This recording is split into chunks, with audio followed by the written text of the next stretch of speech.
You ask Tiger to solve. This deals with linear equations with one unknown.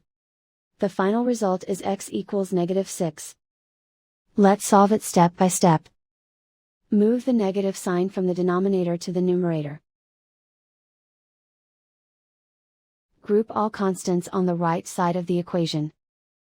Subtract 5 from both sides. Simplify the arithmetic.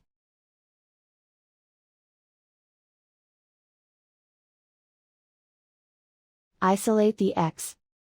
Multiply both sides by 3. Group like terms.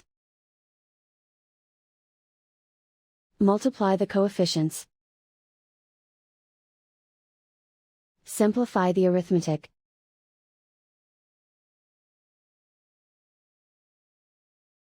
Convert the x into a positive number. Multiply both sides by -1. Remove the ones.